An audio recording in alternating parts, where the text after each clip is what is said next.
அரசாங்கத்தின் மீது Elon Musk அவர்கள் ஒரு குற்றச்சாட்டை ஃபைல் பண்ணியிருக்காரு. கர்நாடகா உச்சநீதிமன்றத்துல ஃபைல் ஆன இந்த கேஸ்ல என்ன குறிப்பிட்டிருக்காரு அப்படின்னா, எலான் மஸ்க் அவரோட எக்ஸ் வலைத்தளத்தினுடைய சுதந்திரத்தை இந்திய அரசாங்கம் டிஸ்டர்ப் பண்றாங்க. அவங்க இந்தியாவோட கான்ஸ்டிடியூஷனுக்கு எதிராக செயல்படுறாங்க அப்படிங்கிற மாதிரி அதுல பதிவு பண்ணியிருக்காரு. இந்த குற்றச்சாட்டுல முக்கியமா 2 விஷயங்களுக்கு கீழே அவர் கம்ப்ளைண்ட்டை ஃபைல் பண்ணியிருக்காரு.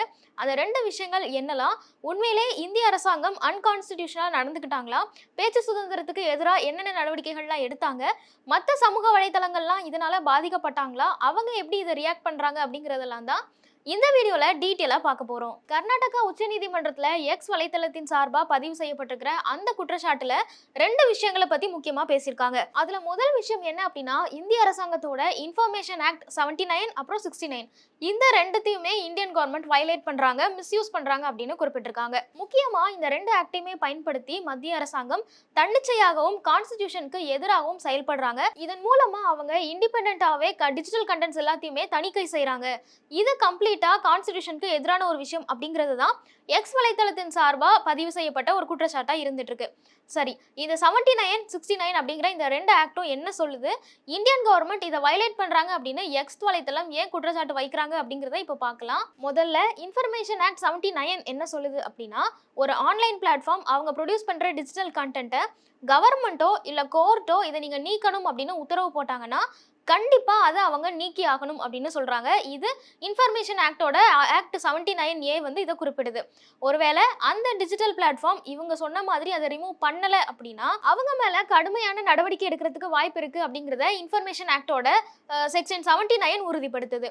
என்ன மாதிரியான நடவடிக்கைகள் எடுக்கப்படலாம் அப்படின்னா, அந்த டிஜிட்டல் பிளாட்ஃபார்முக்கு கவர்மெண்ட் கிட்ட இருந்து கிடைக்கிற அந்த 79 அப்படிங்கிற செக்ஷனுக்கு கீழே வர ப்ரொடெக்ஷனை அந்த பிளாட்ஃபார்ம் இழந்துருவாங்க. அது மட்டும் இல்லாம இந்திய சட்டத்தின்படி அவங்களுக்கு இதுக்கான தண்டனை என்ன உண்டோ அதுவும் கிடைக்கிறதுக்கான வாய்ப்புகள் இருக்கு அப்படின்னு சொல்றாங்க.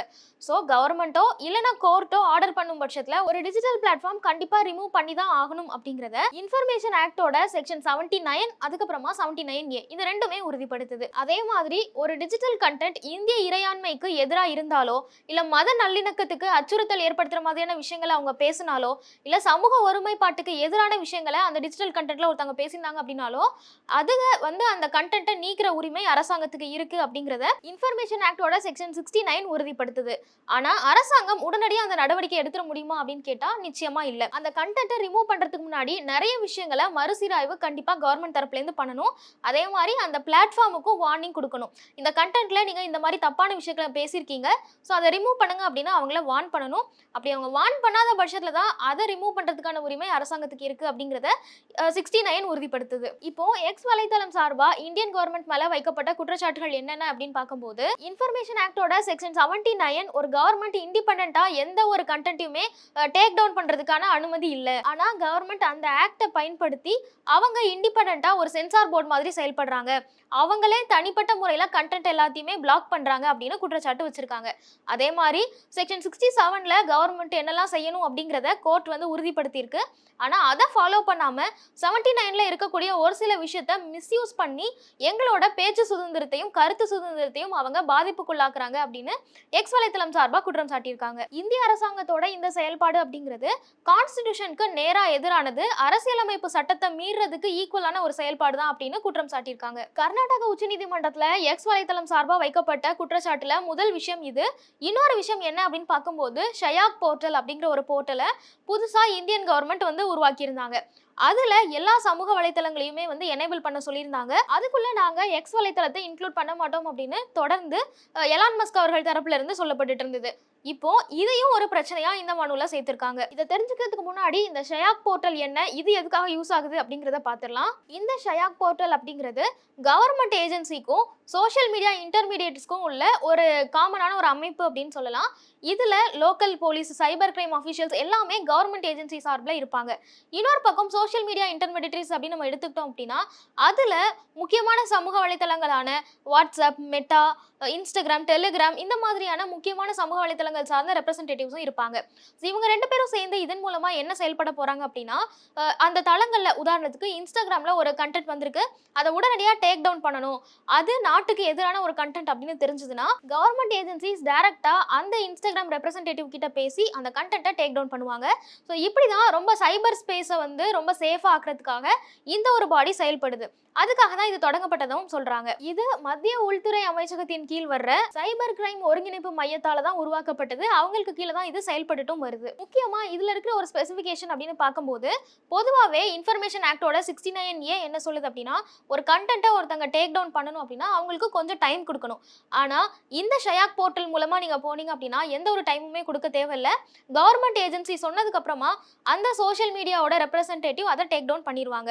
இதை தான் எக்ஸ் வலைத்தளம் என்ன சொல்றாங்க அப்படின்னா, இது முழுக்க முழுக்க பேச்சு சுதந்திரத்துக்கும் கருத்து சுதந்திரத்துக்கும் எதிரான ஒரு விஷயம். இந்த ஒரு போர்ட்டலை பயன்படுத்தி கவர்மெண்ட் வந்து எங்களை மாதிரி சோஷியல் மீடியா கம்பெனிஸ் மேல ஆதிக்கம் செலுத்துறாங்க அப்படின்னு குற்றம் சாட்டியிருக்காங்க. ஆல்ரெடி இந்த போர்ட்டல்ல Meta, WhatsApp, Amazon, Telegram, Instagram, Apple மாதிரியான நிறுவனங்கள் எல்லாமே சைன் அப் பண்ணிட்டாங்க.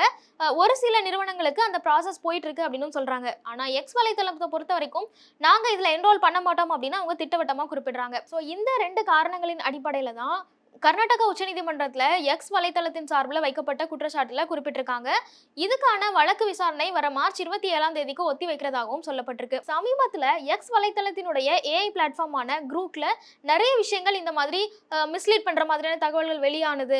ஆபாசமான வார்த்தைகள், சர்ச்சைக்குரிய வார்த்தைகள் எல்லாமே அந்த ஏஐ ஜெனரேட்டிவ் மூலமா வந்து மற்ற வாடிக்கையாளர்களுக்கு கிடைச்சது அப்படிங்கிற ஒரு குற்றச்சாட்டுலாம் எழுந்தது. அதை தொடர்ந்து எக்ஸ் வலைத்தளத்தில் இப்படி ஒரு குற்றச்சாட்டு இந்திய அரசாங்கத்தின் மேல வைக்கப்பட்டது அப்படிங்கிறது எல்லார் மத்தியிலுமே ஒரு பெரிய பேசு பொருளா இருக்கு அப்படின்னே சொல்லலாம். ஃபேமிலி ஃப்ரெண்ட்ஸ் எல்லாம் விட்டுட்டு வெளிநாட்டுல போய் ரொம்ப கஷ்டப்பட்டு பணம் சம்பாரிச்சு இருக்கீங்களா? இப்படி கஷ்டப்பட்டு சம்பாரிச்ச பணத்தை எங்க சேமிக்கிறது, எப்படி சேமிக்கிறது, எங்க சொத்து வாங்கினா கரெக்டா இருக்கும்னு, டாக்ஸை எப்படி மெயின்டைன் பண்றதுன்னு குழப்பத்திலே இருக்கக்கூடிய என்ஆர்ஐயா நீங்க? உங்க சந்தேகங்களை தீர்க்கிறதுக்காக தான் ஈடி தமிழ் எக்ஸ்க்ளூசிவான நிறைய கண்டென்ட்ஸ் எடுத்துட்டு வர போறாங்க. இதை மிஸ் பண்ணாம நீங்க பார்க்கணும் அப்படின்னா ஸ்கிரீன்ல தெரியக்கூடிய வாட்ஸ்அப் நம்பரை கான்டாக்ட் பண்ணுங்க.